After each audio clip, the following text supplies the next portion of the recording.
आकाश news, खबरों की तह तक, खबरों की तह तक, खबरों की तह तक, खबरों की तह तक। देखिए, जनता में इसका बहुत नकारात्मक प्रभाव पड़ रहा है कि लोग रेवड़ियों की बात कर रहे हैं। लोगों को चाहिए था कि वो मूलभूत सुविधाओं की बात करते। पिछले 10 साल में सरकार ने मूलभूत सुविधा पर कोई काम नहीं किया। केवल ऐसी चीजों पे काम किया जहाँ से लोग भ्रमित हो, लोग लालच में आए और उनको वोट करें। अगर आप देखिए तो मूलभूत जो सुविधाएं हैं, चाहे वो सीवर हो, चाहे वो पानी हो, चाहे वो सड़कें हो, चाहे वो पार्क हो, चाहे वो बसें हो, चाहे वो टॉयलेट्स हो, चाहे वो बस स्टैंड हो, किसी भी समस्या पे कोई निवारण की बात नहीं की गई।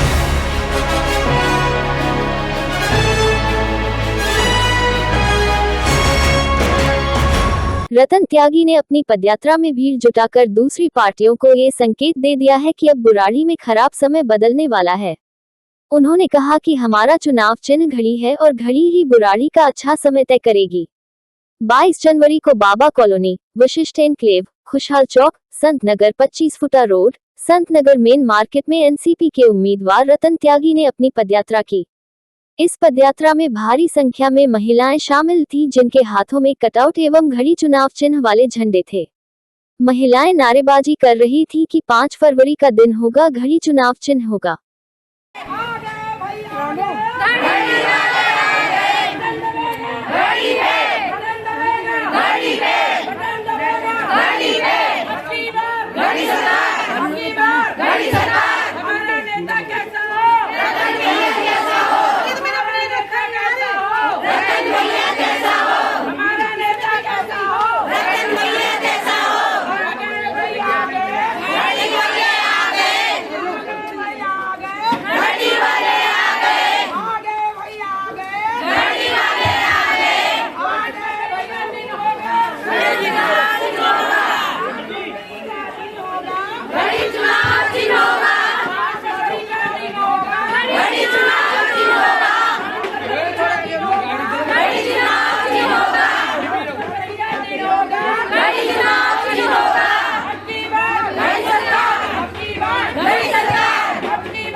वहीं इस मौके पर रतन त्यागी ने लोगों से आशीर्वाद लिया, मंदिर में भगवान के दर्शन किया और नारियल फोड़कर शुभ घड़ी की ओर इशारा भी किया। पूरे रास्ते रतन त्यागी का लोगों ने सम्मान किया। आइए हम आपको दिखाते हैं आकाश न्यूज की खास रिपोर्ट। नमस्कार। 5 फरवरी को चुनाव होने हैं और 8 फरवरी को मतगणना होना है। उसको लेकर सभी प्रत्याशी अपनी जोर आजमाइश कर रहे हैं। लगातार पदयात्रा चल रहे हैं। आज हम उपस्थित हैं रतन त्यागी जो एनसीपी से कैंडिडेट हैं, घड़ी चुनाव चिन्ह जिसका है। आज पदयात्रा कर रहे हैं वो बाबा कॉलोनी नहीं बल्कि बुराड़ी के कई इलाकों में पदयात्रा चल रही है। उनकी मैं दिखाना चाहूँगा। मेरे पीछे भारी संख्या में जो है भीड़, ये भीड़ दिखाना चाहूँगा किस प्रकार से भीड़, महिलाओं की एक हुजूम सा उमड़ा हुआ है। तमाम महिलाएं हैं और महिलाएं जो है नारा लगा रही है कि घड़ी सरकार है, घड़ी इस बार घड़ी की सरकार आएगी, यानी कि रतन त्यागी जीतेंगे, ये नारा इनका चल रहा है। भारी संख्या में महिलाएं हैं और इनके अंदर जबरदस्त जुनून है, जबरदस्त जोश है। ये देखकर ऐसा लगता है कि रतन त्यागी किसी भी मायने में कम नहीं है। रतन त्यागी त्रिकोणीय नहीं बल्कि चौकोड़ीय मुकाबला बनाने की स्थिति में है और कहीं ऐसा ना हो कि इस लड़ाई में रतन त्यागी जो है वो बाजी मार जाए। आइए हम रतन त्यागी से ही बात कर लेते हैं उनसे कि भाई कितना समर्थन जनता का उनको मिल रहा है। देखिए, परिवर्तन की शुभ घड़ी आ गई है। जब से हमने चुनाव की घोषणा की है कि हम चुनाव लड़ने जा रहे हैं, जनता में एक खुशी की लहर है और उस खुशी की लहर को हम महसूस भी कर पा रहे हैं, देख भी पा रहे हैं कि लोग घरों से निकल के हमारा समर्थन कर रहे हैं और खुश होकर हमारा अभिवादन कर रहे हैं, हमसे गले लग रहे हैं और बोल रहे हैं कि हम आपके साथ हैं। तो ये हमारे लिए बड़ा एक खुशी का पल है कि जिस तरह हमने लोगों के लिए काम किया, हर तरीके से उनके साथ खड़े रहे, चाहे वो स्वच्छता की बात हो, चाहे वो कोरोना पीरियड की बात हो, चाहे वो कोई भी समस्या हो, जिस तरह हम उनके साथ खड़े रहे, आज हमें देखने को मिल रहा है कि वो भी हमारे साथ खड़े हुए हैं। इस प्रकार से सत्ता में जो बैठी सरकार है 3 माह से, रेवड़ियाँ बांट रहे हैं, देख रहे हैं कि उनकी पहले भी फ्री, आज भी फ्री, क्या लगता है उसका असर जनता पे पड़ रहा है? देखिए, जनता में इसका बहुत नकारात्मक प्रभाव पड़ रहा है कि लोग रेवड़ियों की बात कर रहे हैं। लोगों को चाहिए था कि वो मूलभूत सुविधाओं की बात करते। पिछले 10 साल में सरकार ने मूलभूत सुविधा पर कोई काम नहीं किया। केवल ऐसी चीजों पे काम किया जहाँ से लोग भ्रमित हो, लोग लालच में आए और उनको वोट करें। अगर आप देखिए तो मूलभूत जो सुविधाएं हैं, चाहे वो सीवर हो, चाहे वो पानी हो, चाहे वो सड़कें हो, चाहे वो पार्क हो, चाहे वो बसें हो, चाहे वो टॉयलेट्स हो, चाहे वो बस स्टैंड हो, किसी भी समस्या पे कोई निवारण की बात नहीं की गई। केवल महिलाओं को लालच देना, लोगों को मूर्ख बनाना, केवल इसमें ही 10 साल निकाल दिए, जिसके कारण आज आम आदमी पार्टी की या उनके विधायकों की लोग चर्चा तक नहीं कर रहे हैं। और इस बार ये आम आदमी पार्टी का और संजीव झा का लास्ट अंतिम चुनाव होगा, उसके बाद ये सत्ता में आने लायक कभी नहीं रहेंगे। आप किन मुद्दों को लेकर लड़ रहे हैं? जनता के लिए क्या ला रहे हैं? महिलाओं के लिए क्या लेके आएंगे? देखिए, लाने की बात तो बात की पहले मूलभूत जो सुविधाएं हैं उन पे काम करना है, सड़कों पे काम करना है, सीवर पे काम करना है, अच्छी हवा पे काम करना है, साफ पानी पे काम करना है। ये सारी वो चीजें हैं जो लोगों को पहले चाहिए। लोगों को बहुत ज़्यादा चमक धमक नहीं चाहिए, उनको बहुत लालच नहीं चाहिए, उनको बहुत रेवड़ियाँ नहीं चाहिए।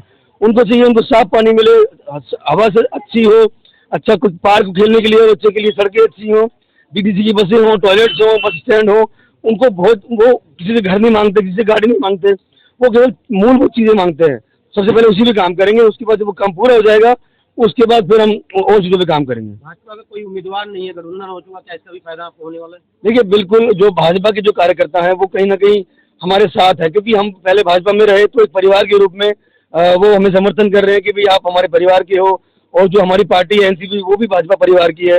तो भाजपा के जो कार्यकर्ता हैं उनको बिल्कुल भी, बल्कि इनकी खुशी की लहर है कि हम पिछली बार जिस तरह कुंठित हो गए थे, बिल्कुल एक तरह से ठगा गया हमें बीजेपी को वोट टिकट नहीं दिया गया, जेडीयू को दे दिया गया, जेडीयू से वो कनेक्ट नहीं हो पाए, जिसके कारण जेडीयू का प्रत्याशी बुरे तरीके से हारा था पिछली बार।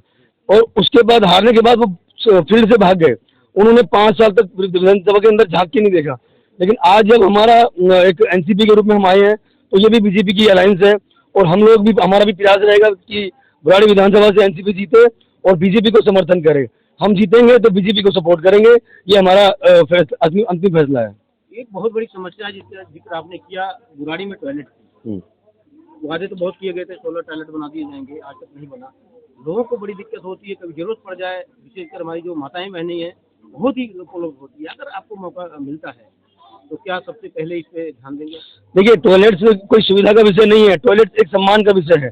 चाहे वो स्त्री हो या पुरुष हो, कोई भी नहीं चाहता है कि वो खुले में उसको शौच करना पड़े, क्योंकि वो उसके सम्मान का प्रतीक है। इसलिए टॉयलेट जो है कोई मतलब कोई फैशन वाली चीज़ नहीं है, ये मूलभूत चीज़ें हैं, उसके सम्मान से जुड़ी हुई चीज़ें हैं। तो ये 10 साल तक ये ना होना, ये अपने आप में दिखाता है कि जो मौजूदा विधायक हैं उन्होंने पब्लिक के लिए कोई काम नहीं किया। और जो मूलभूत चीज़ें थी, टॉयलेट से मतलब इससे मूलभूत चीज़ें क्या हो सकती हैं? सीवर है, पानी है, अच्छी हवा है, ये मूलभूत चीज़ें हैं, इन पर काम करना चाहिए था। सरकार बिल्कुल विफल रही, सरकार और उसके विधायक बिल्कुल विफल रहे। वो पूरे 10 साल लोगों को मूर्ख बनाने में लगे रहे।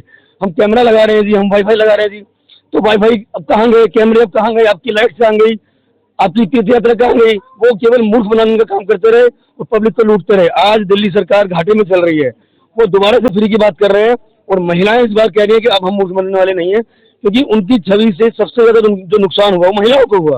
उन्होंने कहा महिलाओं को 2100 रुपये देंगे, जबकि ऐसा उन्होंने कभी किया ही नहीं आज तक।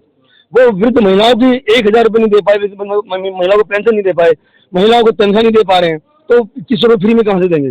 पंजाब में उन्होंने कहा कि हम 1000 रुपये देंगे, यहाँ पे बोल रहे 2000 देंगे, ना वहाँ 1000 दे पाए, ना यहाँ 2000 देंगे। तो महिलाएं समझ रही हैं कि हमें मूर्ख बनाया गया। और जहाँ पे भी हम सभाओं में जाते हैं, वो लोग हम उनसे पूछते हैं महिलाओं से कि क्या आपको यकीन है कि आपको 21 रुपये मिलेंगे, या आपने फार्म भरा है? वो ना पैसे मिलने की बात करते हैं, ना फार्म भरने तक की बात करते हैं।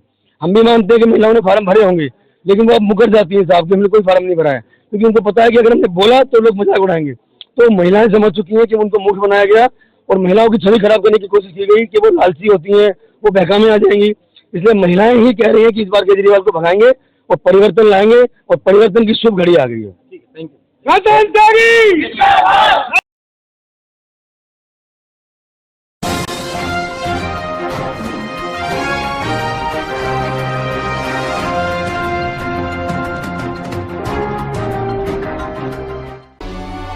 आकाश न्यूज, खबरों की तह तक, खबरों की तह तक, खबरों की तह तक, खबरों की